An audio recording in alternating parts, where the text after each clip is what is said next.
Testing, testing, 1 2 1 2. We're back in the building. This is Lamborghini C, and I'm back with another book review.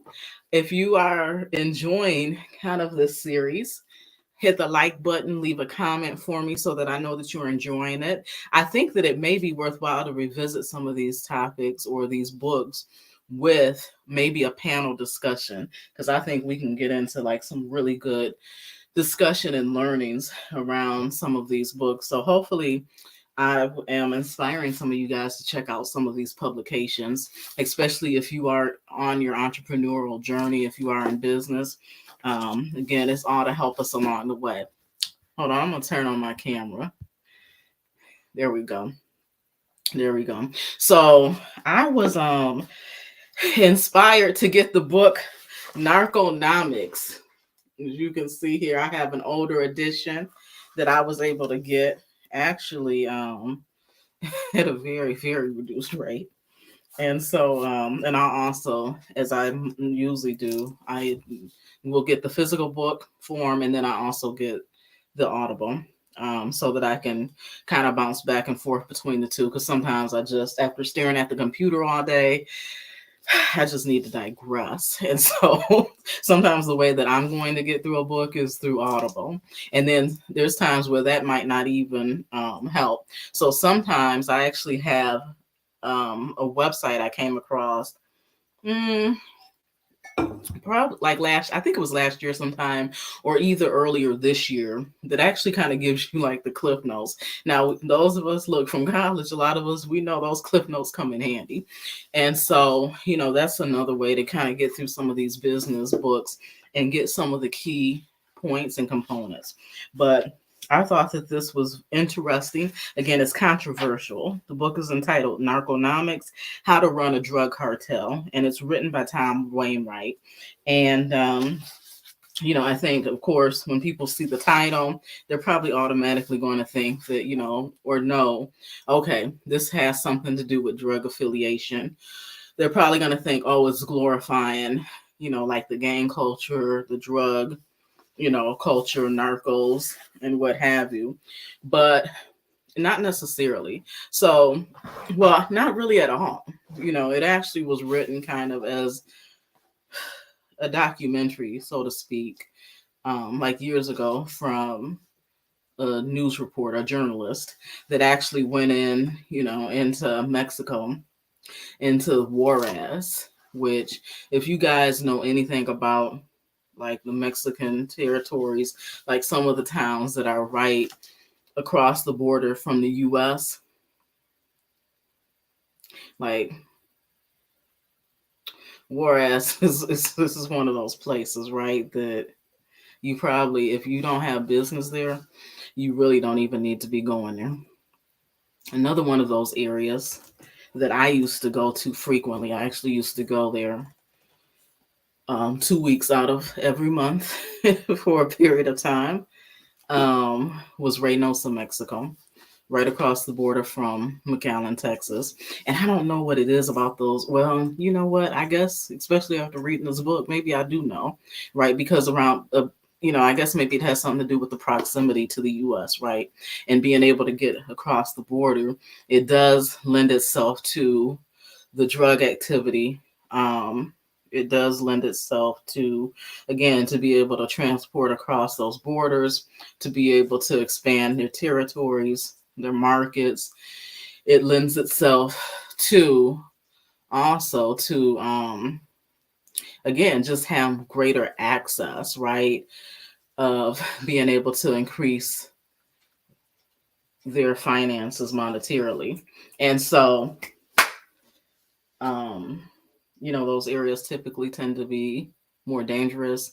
They tend to have a lot of cartel activity. Like, it's not uncommon for kidnappings. Like, I was warned upon going and throughout my duration there around, making sure I didn't look like the boss, right? Because I had a team working over in that area in Reynosa at a plant facility there. So that's why I was going. I was going for business for when I was in the corporate world. And so, like, literally, I was told, like, leave, don't wear your jewelry, just, dress down. dress kind of plain, like you don't want to be glammed up. And, sometimes we would still kind of like, again, try to do some team building and things like that and take the team out, usually, just for safety precautions. A lot of times we just buy out the whole restaurant so that way we could kind of control like the crowd or group, people that, were in there. So we knew like who folks were. Just again, as safety measures to make sure we were able to make it home to our families safely. But um, this journalist actually went over to Juarez. Like I said, Juarez, you hear about it in the U.S. news quite a bit. Um, it has a lot of cartel activity, right? A lot of, the drug culture and things like that over there. And because of that, like as this book kind of describes and gets into, um, there sometimes are these cartel wars and things that take place. And a lot of times, like that's what we hear or what we see in our news is usually the result of like those, wars that are going on between the cartels when we hear about like the killings and things like that are occurring or happening, or sometimes it's them warring against the police, right? Because they don't stand down, right? So that Juarez area, I think it is the home or houses like the El Chapo's crew, like his sons and stuff. And so, like a few years ago, like I remember them trying to capture his son. And again, I say trying to capture because um, they captured him, and then essentially a war broke out because the cartel was like, nah, not today. And eventually, and they really just like went to war against the police, and they released him. Like the city was crazy, man. Like in these towns, like I can't even imagine, but I guess some people could argue that there are certain subsets or cities or hoods in the US that, have like similar danger. But again, it's like to the point where like you kind of know you have to be out of the city by a certain time. And this book actually enlightened me to some of that. And I'll get into some of that. But let's just get through again, like just the book and some of the topics and things that stood out to me, like from a business perspective, because that was why I read the book, because I went into it knowing someone else, highlighted that they were reading it, that I know is, an economist, you know, earns money through trading and things like that. And they explain again, the book was not glorifying the the narcos culture, but it was an interesting look. Like this journalist actually took a look at how drug cartels are really run as a business. And there can be some things learned from the way in which they run those cartels. They are very strategic in how they, conduct business, how they manage business, very much aligned with and model of some of the larger corporations that we have here in the US. So there are some things that can be learned. I'll just go through like the chapters in the book, like the different titles to give you an idea. Cartel, the introduction is Cartel Incorporated. Chapter 1 talks about cocaine supply chain, the cockroach effect, and the 30,000% markup. Chapter 2 is competition versus collusion, why merger is sometimes better than murder. Chapter 3 is the people problems of a drug cartel, when James Bond meets Mr. Bean. So, as they get into the discussions around the people problems, they're talking about human capital. See, now they're getting into my world, in my space. They're talking about the HR, the human resources. Again, when people think about a drug cartel, they don't think like, oh, they have HR, problems or an HR department. And while they might not per se, again, they're a business. Like they're an organization, and a well-run organization, most of them, right? And so, yeah, they have HR problems and they have HR solutions with how they've been able to manage, being able to retain and also to be able to keep a pipeline of talent. So some of the things that we in business have to be faced with, whether we're, a corporation or, entrepreneurs with our own business, like it's important to make sure you're maintaining that pipeline. And they talk about, how they were able to do that in this book. Chapter 4, PR and the Madmen of Sinaloa, right? The Sinaloa cartel Chapo's crew. Chapter 5, offshoring, the perks of doing business on the Mosquito Coast. Chapter 6, the promise and perils of franchising, how the mob is borrowed from McDonald's. And also those of you that, if you listen to the podcast series, as I did, the Flores twins, um, and that podcast was produced by 50 Cent and his team. Now, they actually were the brothers that they testified against Chapo on trial. They actually were in Chicago, Illinois, and they worked with him for years. Like they were, in the US and, part of the crew that was running things for many, many years. They actually ended up, you know, turning state evidence or snitching, you know, cooperating, and took a plea. And so they tell their story. And again, like they talk about one of the brothers actually, as a kid, had a job at a McDonald's, like as a youth, which I remember, like when I was 15, like that was my first job, right? And he talks about how impressed he was with how everything was so well maintained and strategically run, right? So everyone had their individual job that they became the expert at. They didn't cross pollinate, jobs. And so he used some of those learnings that he gained from his actual work experience or traditional work experience at McDonald's. And that's how he organized his crew. And that's how they were able to be as successful as they were.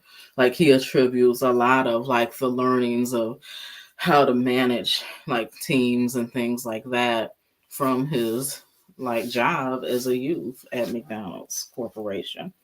Um, the next chapter is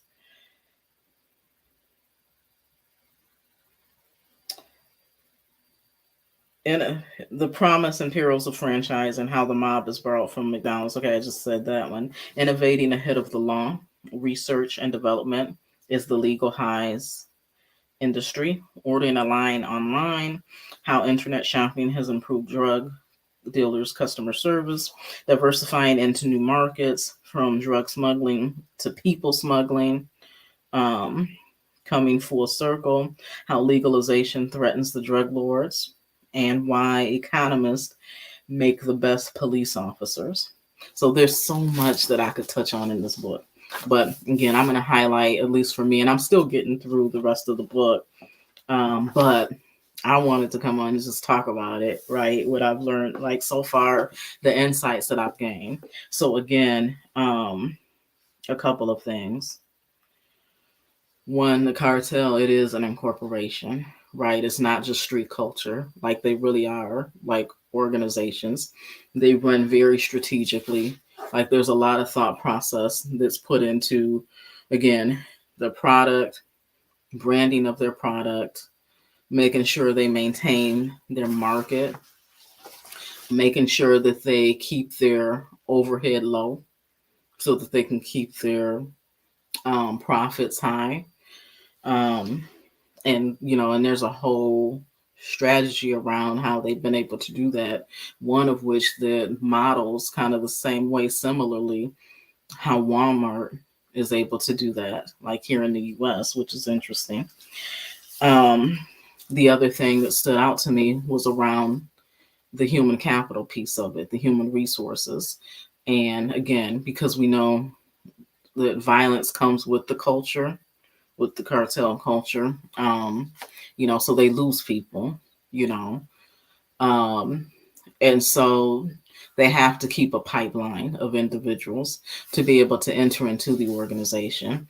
And so one of the ways that they do this, and again, it wasn't even like top of mind that there was even a strategy around this, but they recruit from the prisons, right? So, um, you know, that's how they, again, when folks kind of go to prison, sometimes they have to choose a clique, right, for safety reasons. And so the cartels have mastered a way of being able to, quote unquote, encourage people to be down with them, and kind of join their particular crew. And that is the way that they keep and maintain a pipeline of individuals that when they come out, they're actually going to be ready, like they know what's up, and they're ready to like put in work for the organization. And so I thought, wow, like that is so interesting, right? Like they actually have a strategy around this because like there's actual entrepreneurs, like there's some of us that have businesses that really don't have much forethought around like even having a strategy. Like I'm rolling out now to my clients the HR cycle plan because again, we're just a few months from 2024 going into the next year. And so I'm starting to roll out at least the first half of the HR cycle plan to begin to have those discussions with them to build strategy around the things that we're going to focus on for next year. Because my company, Edmund Enterprises, is their HR person, or people. Like we're a team of 7 now. Thank God. It's not all on me right now, thank God. But so and again that helps us focus as well so that we're able to identify what we need to work on, how we need to work, and where we need to focus, and understand it's not going to be the same across the board. Like I've had different industries within my client base. I have different types of businesses or different like the way that they're structured. Some are franchise, some are independent, um, some corporation, startup. It brings a different mix with the things that they need to be able to focus on with their business. There's other clients that are using our like our marketing, another HR, but some clients are using our staffing services only, right? So their scope is a little bit different. However, with the connection with them, it's still, I think it's responsible for me to make sure that they are still thinking ahead, as we enter into next year, because the reality is maybe, I want to make sure they're getting the most out of the staff that they are hiring from Edmund Enterprises. And who knows, there might even be some other services that they might be able to use, as we go into next year as well. And so the other thing too that stood out to me from this book was a discussion around um, the supply chain and how they monopolize that, and how, again, just because the prices of the coca plant, like to be for with the farmers to be able to like produce and cultivate it,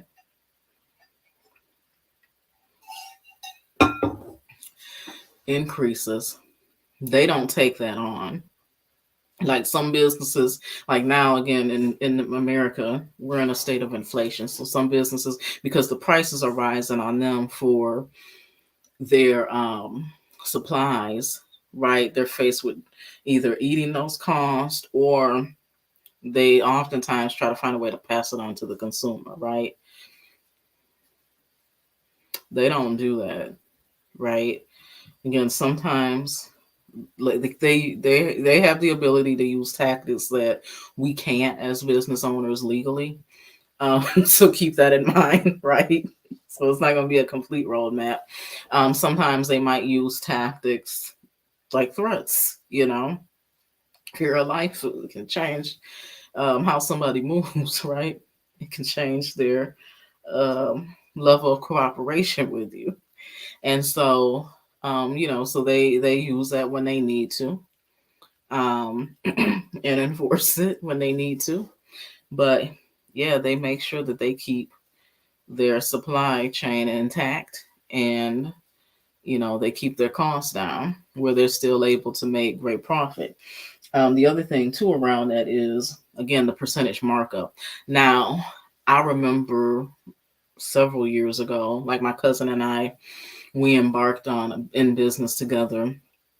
We had a store, um, an online boutique, and it was enlightening to me. Like, I didn't, that was a new industry for me. Like, I had no prior knowledge of how that even worked. And so, as we learn like how the different stores like make their money, like they're marking things up like three times is on the low end, three, four, six. Like your major like department stores, they're marking things up 10, 20, 30 times what it costs, right? And because there might be products that it costs really like $10 to make, and that's high, that's on the high end to actually produce, but they sell it, it might be sold for $1,500, you know. And so that's how, you have those large revenue streams, right? Because of the profit margins that you're able to bake in.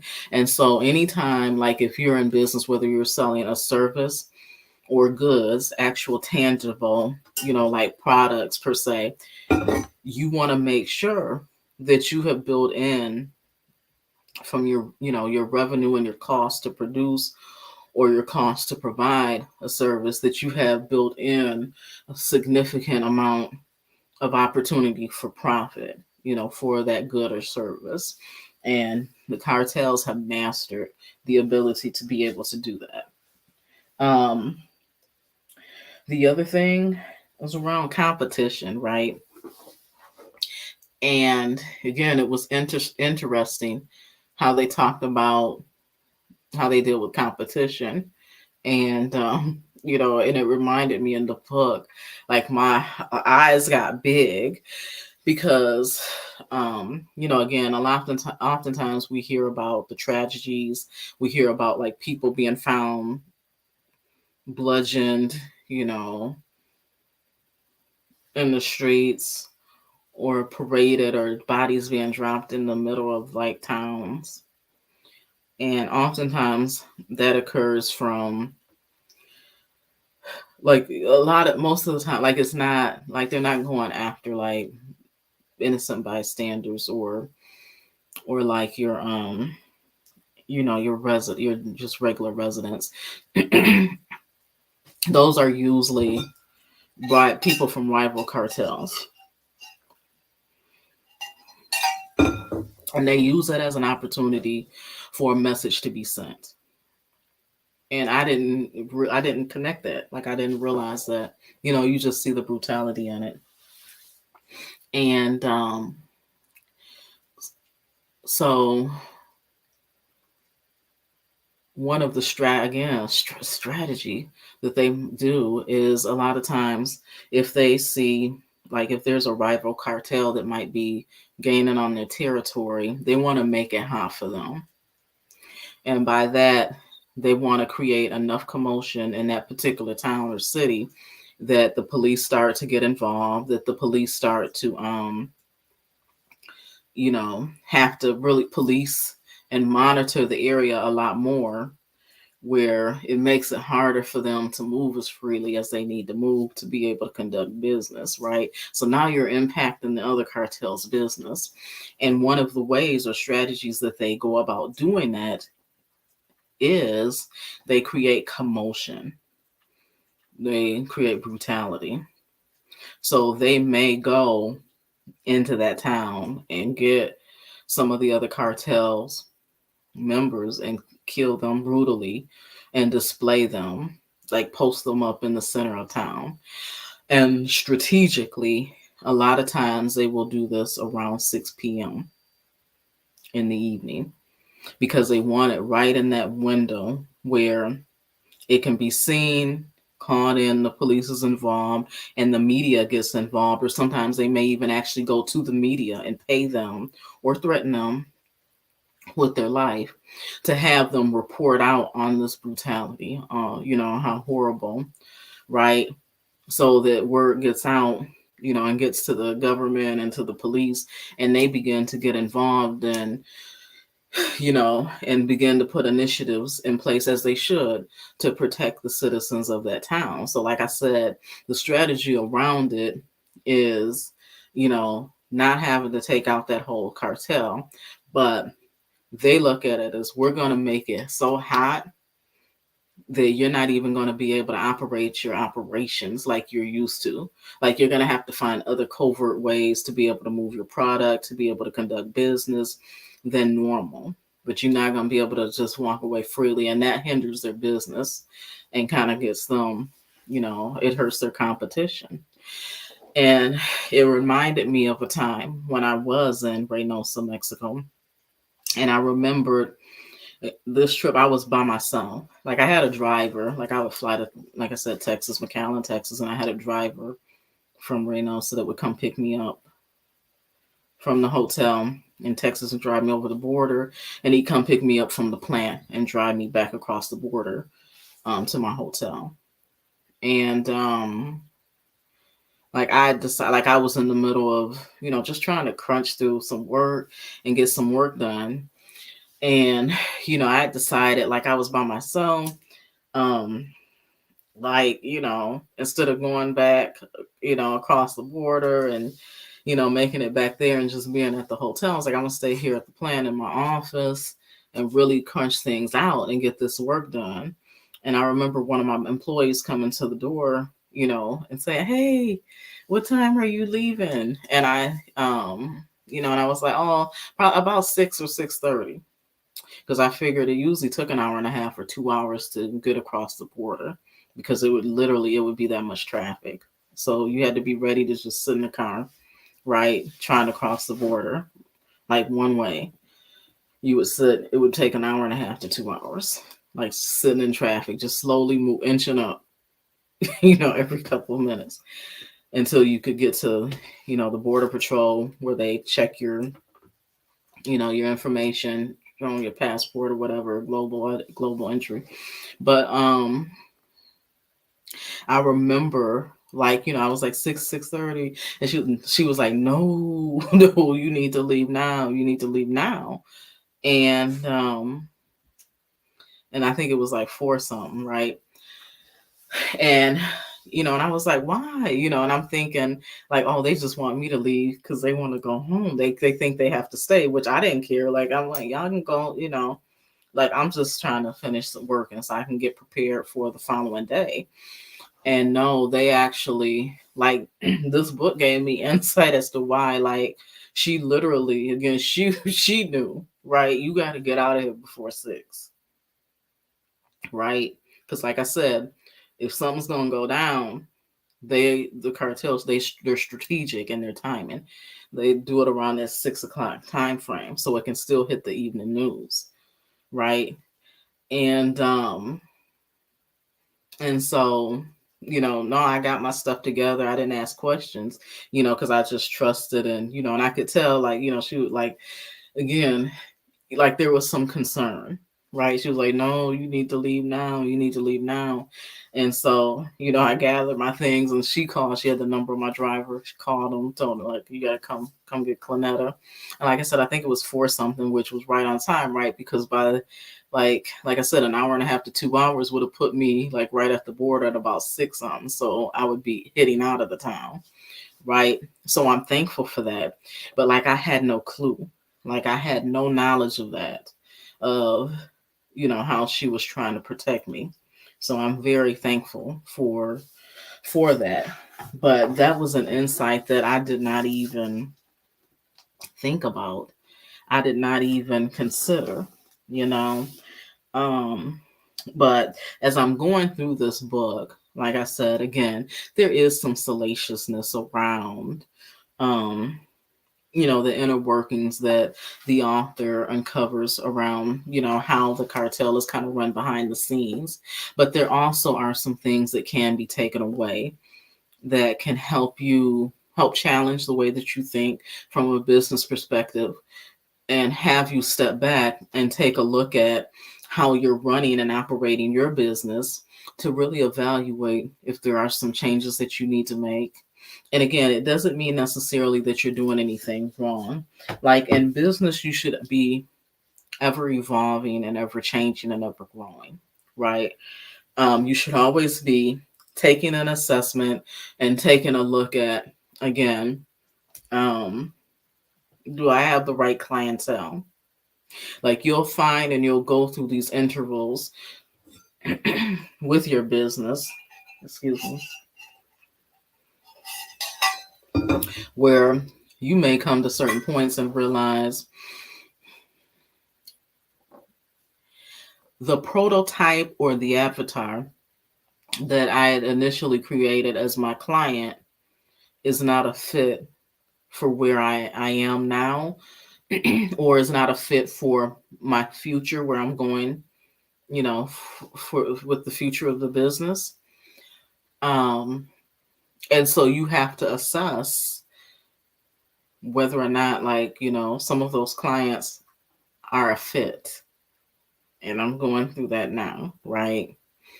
Um, and so that in and of itself, it could possibly change the way that you market, because who are you marketing to?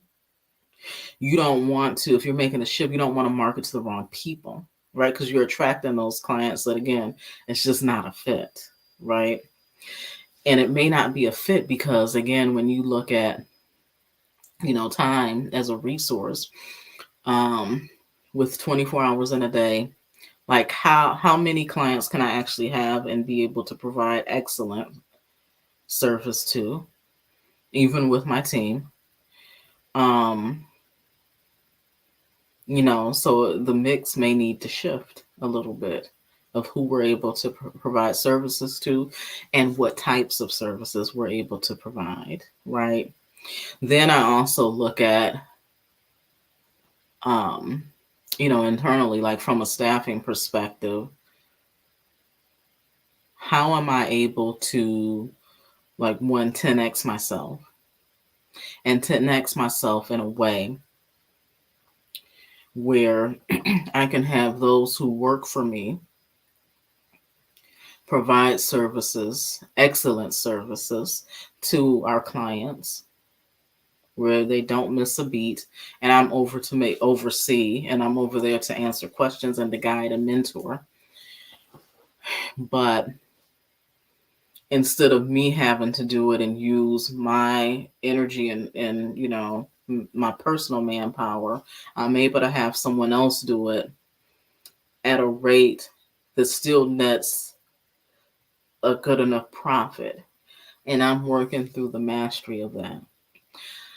And I think, the key too is to make sure that you're ever changing with the times. Again, like, the book kind of starts to go into you from the chapters I read off to you guys, around like how the internet began to, and like there's the dark web, right? And I know for some people, they may be like, what? Like, again, some people are in a shell. Some people have been sheltered, and um, they lack awareness of what really is going on, like in the world, and the things that are happening and that are like available, right?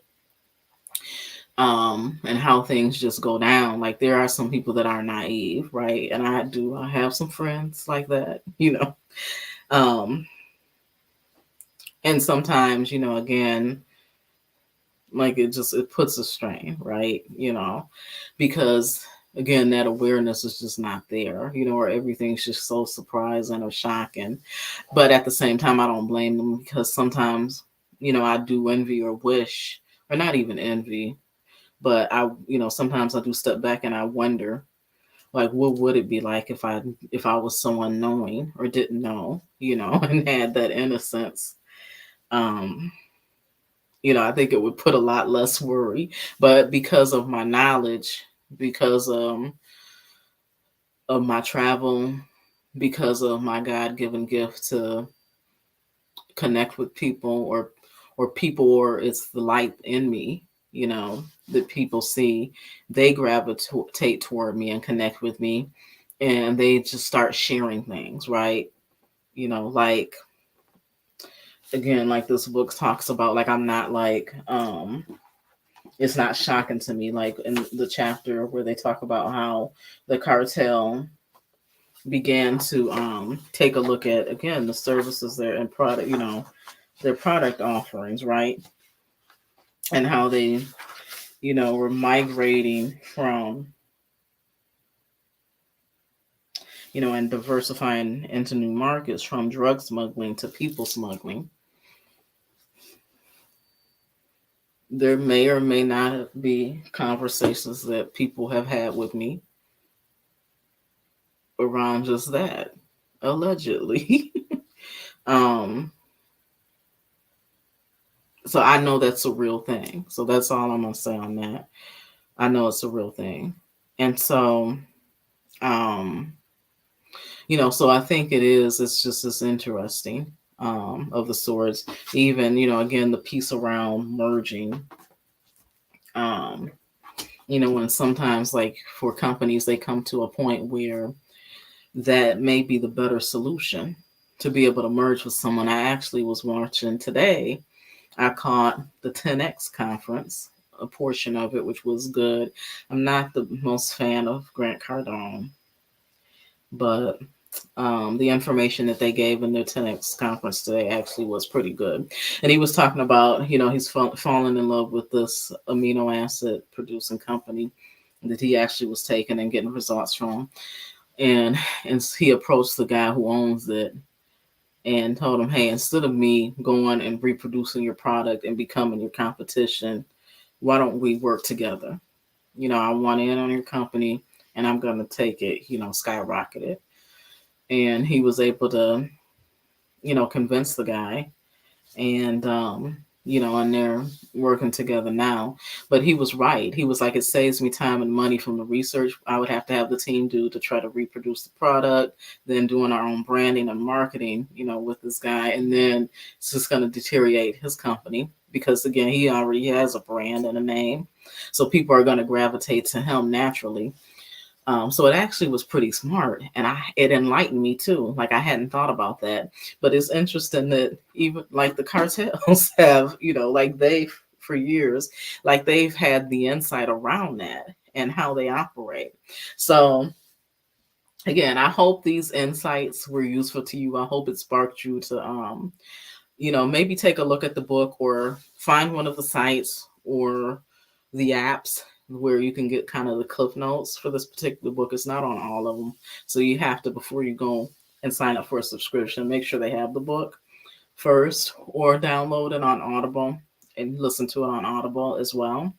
But more than anything, I think, if nothing, I want to just kind of spark your mind to be open about, again, getting knowledge from varying um, resources, right?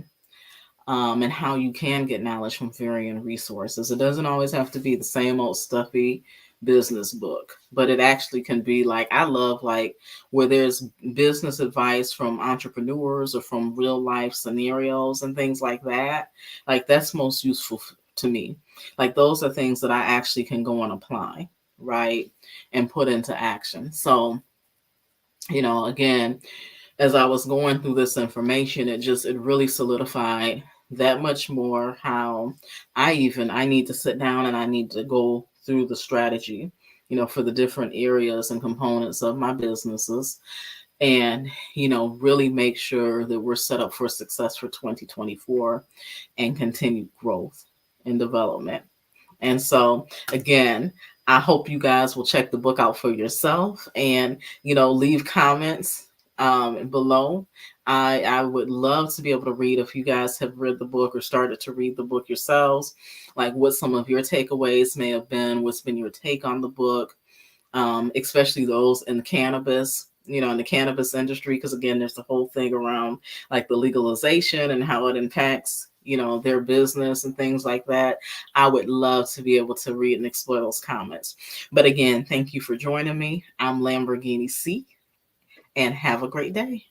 Bye.